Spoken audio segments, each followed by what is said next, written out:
Comedy, let me tell you, comedy is not easy. Comedy, it's easy to make somebody cry than to make them laugh. I tell you, in comedy we have what they call dying on stage. Dying on stage is when you come on stage, you crack a joke and nobody laughs. It's when you're more annoying than entertaining. By the time you recover from that and come back on stage, it means you're a ninja. I remember the first time I died on stage. I came on stage. In my head, I knew the jokes were funny.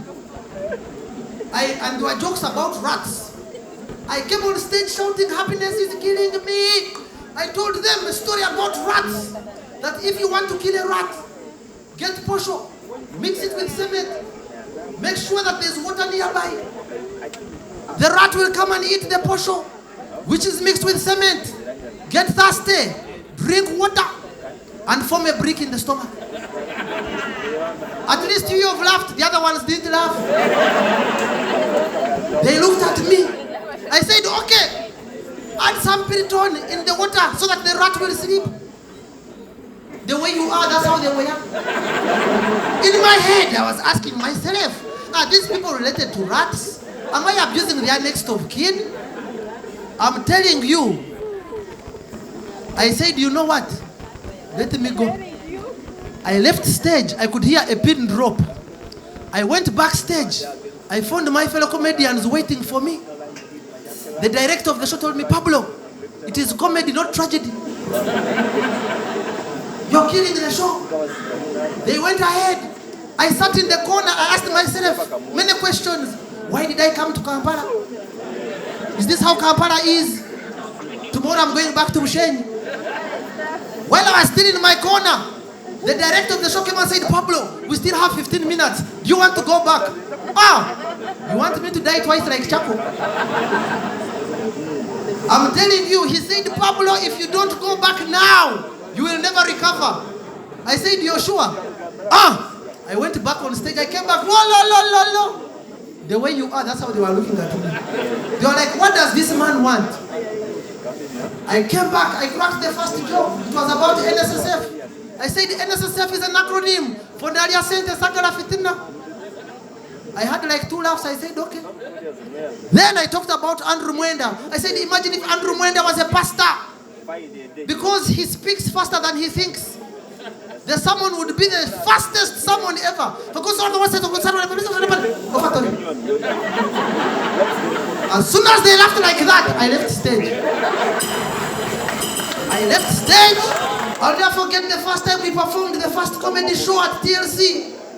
We were 8 of us. We went to TLC and told the owner, "We want to make your people laugh."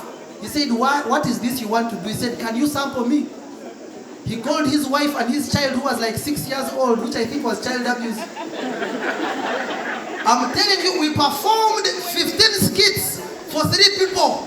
It was the first time in history where the performers were more than the audience. We performed for him. And he said, "I think now you can come." And he gave us rice. So our first payment was rice. Yeah? Life was tough. By then I also used to work on radio. Now radio is equally crazy. Working on radio, you're talking to people who you don't see. You're not even aware they are there. Even the people who are listening have their own agenda. I used to work on the radio and I would wake up in the morning, "Yo, this is just truly Pablo Bangabe Oko. The only Machika from Pakwach, one thing's for sure, my mother's son, whether you like it or yes, bloody about to you, I want to pop on. Don't break it, wreck it up message. Give me a call on 0414-34-2020. Yo. You wait. No call. You read all the announcements, play all the ads. All right, give me a call on 04. Before you know it, the technician comes running. Hey, excuse me, we are off air. Hey, all along I was not talking to anyone. Then the listener also is a very difficult person. The listener says, "Hello, Pablo. You are talking about health, discussing about health matters. Give us a call. Why are people suffering from hepatitis B?" A person calls, "Hello. You're like, how are those two related? You know? Radio, very interesting. And now, when you go to different regions, they have taken it to another level. Right now, Manchester was playing with Galatasaray, and it was in mute, and people were quiet. I'm telling you, you go to Chevanda, you will find them doing that. Hey! You will die if you have pressure. My favorite was in Toro.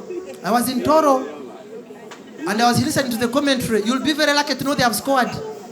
Because stereotypically speaking, the people are slow. First of all, they give the players pet names. Akiki Ronnie no mupira. Aguhaira Abok Cristiano Ronaldo. Chalo mpira ngenda kurungi. Egyo gora ya kasatu. Like, hey, when did they score the other two? But it's good. It's all about being Ugandan and loving Uganda. Not so. If there's one country I love Uganda. And I promise people, me, I will support Uganda. I don't care what is happening. Me, I am Ugandan. A friend of mine wanted me to go to Canada and showed me all the symptoms and qualities of success. I was about to leave. Then I said, He said, Pablo, give me one reason why you can't leave Uganda. I said, in Canada, can you shop in traffic jam? You can't. In Kampala, you can buy anything from household items, in Senene, busy. You buy lemon, you even buy car spare parts, wipers. They even fix them in the jam. I said, me to leave such a country. Who lives such a country where you can negotiate with traffic lights? The light is showing red. You look left and right, there's nobody, you go. In Canada, you find a ticket. Yeah? In Uganda, people are extremely friendly. Ugandans, we help each other when we don't know why we are helping. A person loses a relative at office. They are going to bury you, say, Nange munteke kulist. You don't know who has died. Motoka weri, transport a tabla. You go and bury, you don't know who has died. I have buried people I don't know. One time my neighbor lost a cousin. We reached there. I didn't know who had died, but I found another person who was more effective than me. Me, I had just gone, the other one was crying. Yeah, banange. Banango msajja fudde wo. Msajja fudde. Sirika badde mukazi. Mukazi abana balekeddani mama abana. Sirika badde tanazara. Basically, they didn't give her the memo. But the will was there, not so. She was willing to cry. She ended up asking for porridge, which is a standard drink at a funeral. One time I tried it.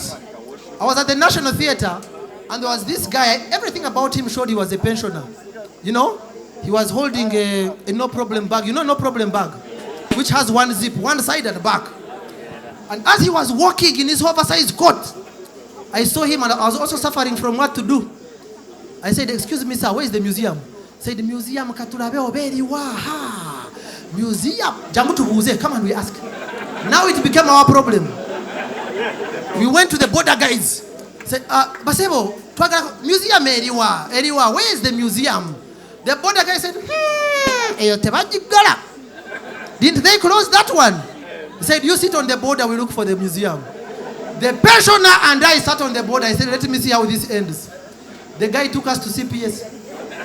We reached CPS. We found the policeman. And we asked the policeman, who is the museum? He said, when was that one arrested? Now, how do you leave such a country? You can't leave such a what? You can't leave such a country. Recently, I was having a conversation with my American friend, and we were comparing Uganda and America. He told me, America, we have cars. We have those cars which can dance. I said, yes, even us in Uganda. Haven't you seen them dancing? Potholes. He said, no, Uganda.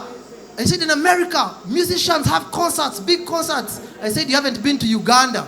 We have concerts. He said, in America, people can say whatever they want. I said, even us in Uganda, we can say whatever we want. He said, even you're joking. He said, me in America, I can go and tell Biden, I hate you, Biden, and nothing will happen. I said, yes, even me, I can go to State House Nakasero, and I tell the president, I hate Biden, and nothing will happen. Nothing.